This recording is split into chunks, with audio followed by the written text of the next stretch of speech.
তার খবরকে জাহান্নামের গর্ত বানিয়ে দাও, তার খবরের ভিতর বিষাক্ত সর্প দিয়ে দাও। এমন সাপ, যে সর্পগুলা খবরে দেওয়া হবে, ওই বিষাক্ত সর্পগুলা যদি দুনিয়ার মধ্যে একটা নিঃশ্বাস ফেলে, কিয়ামত পর্যন্ত দুনিয়ার মধ্যে আর কোনো ফসলাদি হবে না।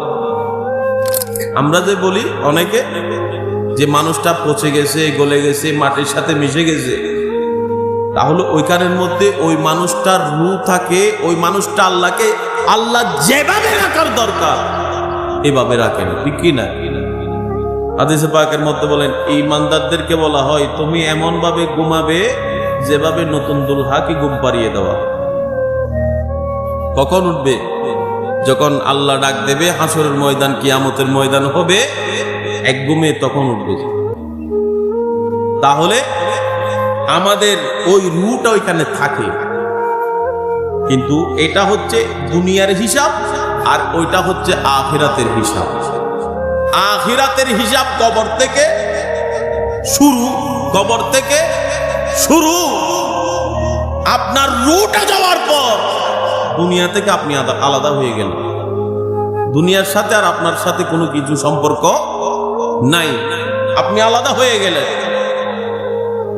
আমরা ফেরেশতাকে দেখি, ফেরেশতা দেখি, কিন্তু ফেরেশতা আমাদেরকে দেখেন। ওই কবরবাসীকে আমি দেখি না, কিন্তু কবরবাসী আমাকে দেখে। আমি কি বলি শুনে। হাদিসে পাকের মধ্যে আছে যে কবরের পাশ দিয়ে কোনো ব্যক্তি আপনার জুতো নিয়ে হাঁটলে ওই জুতার আওয়াজ পর্যন্ত কবরের আওয়াজ শুনে। অনুরূপভাবে যারা ঈমানদার তাদের মৃত্যুটা এরকম হবে।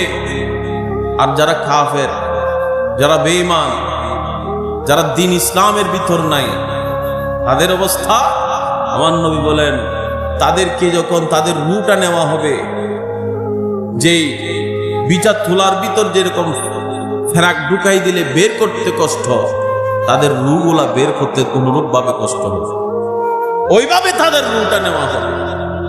সবাই থাকে ধিক্কার জানাবে, তার রূহ দিয়ে গন্ধ বের হবে, আসমান থেকে আওয়াজ আসবে, আর রূহটা তাকে দিয়ে দাও এবং তার কবরকে সংকীর্ণ করে দাও, তার খবরকে জাহান্নামের গর্ত বানিয়ে দাও, তার খবরের ভিতর বিষাক্ত সর্প দিয়ে দাও। এমন সাপ, যে সাপ খবরে যে বিষাক্ত সর্পগুলার কথা আছে, যে নীল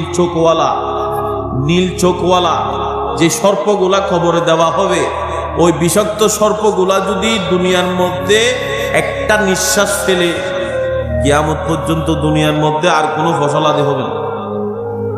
এবার চিন্তা করেন কোন ধরনের বিষাক্ত সর্প এই কবরে দেওয়া হবে। অন্তরে বই রাখার দরকার আছে না নাই? আরো জোরে বলুন না, বই রাখার দরকার আছে না নাই? সেই জন্য ইবাদত করে, নবীর প্রেম নিয়ে, নবীর ভালোবাসা নিয়ে, নবীর মহব্বত নিয়ে দুনিয়ার মধ্যে চলার চেষ্টা করবে।